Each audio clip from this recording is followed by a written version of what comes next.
Alright, today we're going to make a quick little video, show you how to make some fodder for your animals and chickens.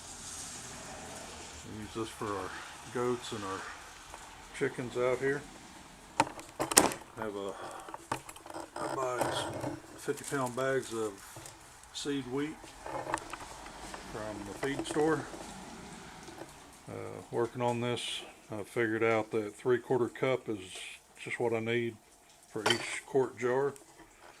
So I can figure it out, I can measure it out in this little thing. It is a 3/4 cup. Put that in the jar. And fill that up with water. Trying to do all this in one sitting. You can see some of the stuff will float. I'll give it till tomorrow, give it a chance to soak it up.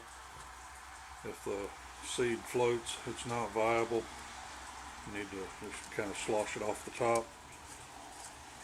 We'll put the warm water in there and leave it overnight.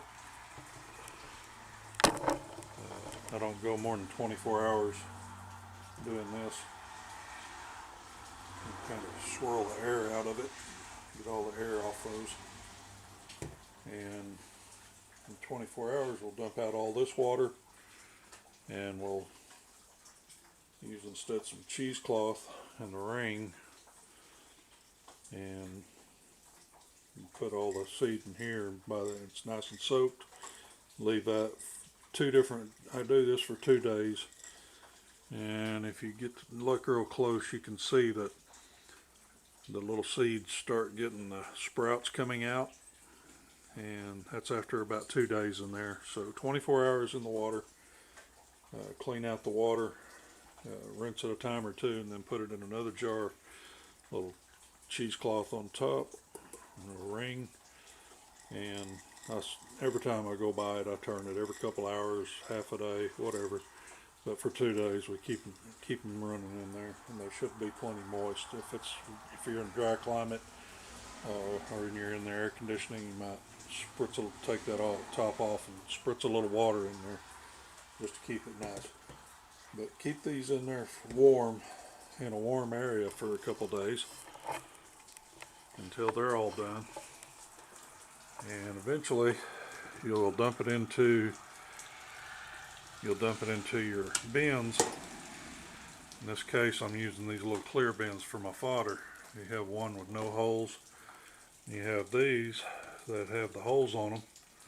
You can see I've put the holes all through it with my solder iron, just little bitty holes. And I do two quarts at a time, 3/4 cups for each, so 1.5 cups of the wheat each time I do this. And normally when I'm doing this part, I do 2 of these and just put the cheese. You can put the cheesecloth on afterward and let it set up like that while it soaks, because normally I don't do this one until I've emptied this one. So I do 2 of these at a time, 2 with the water, and then the next day there'll be 2 of these sitting for 48 hours. And once I empty that into the bin, I should have fresh bins emptied out to the animals.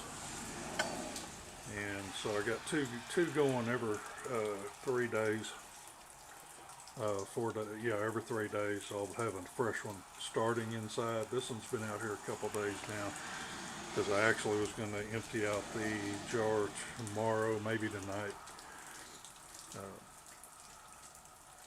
And then you get a couple days growth on it. Again, it's 3 days. So this one's 6 days.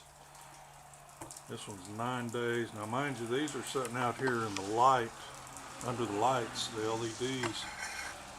But it's been really cold, and I know y'all probably don't think it's cold where you are. I'm in Central Texas. We get up 100 degrees every summer at least, so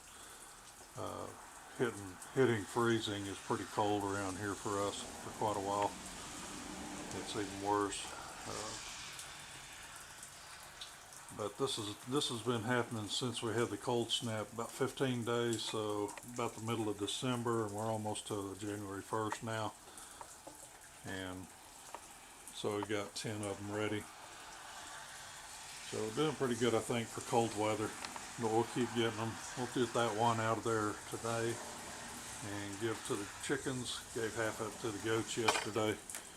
And you can give them as much or as little as you want. You adjust how much you make according to what you need. But again, you can see the holes in the bottom. And they get those seed and everything. Once they start turning yellow, they've been there plenty long enough. You need to get on out. Now, this stuff you can cut like grass. Just get your shears or scissors. Cut it across the top once it gets up high enough. And you like it where it is, and it'll continue to grow. You can probably get 2 or 3 clippings out of it, just doing it hydroponically like this. If you want to go to the trouble of doing like we did with the kale, putting it in some potting mix and dirt mixture, you can probably even get more than 3 cuttings out of it. But I haven't tried that. They seem to like it with the root and all. They like the sweetness of the roots being sprouted out there. So we give them the whole thing when we give it to them. Give them the fodder one day, and the next day we'll give them some grain. I like to keep some grain fermenting, and we'll switch out with the chickens on what they get each day. And that's everything on this one. So appreciate you watching. Make sure and subscribe. Like my video if you do, and let me know what you think about it.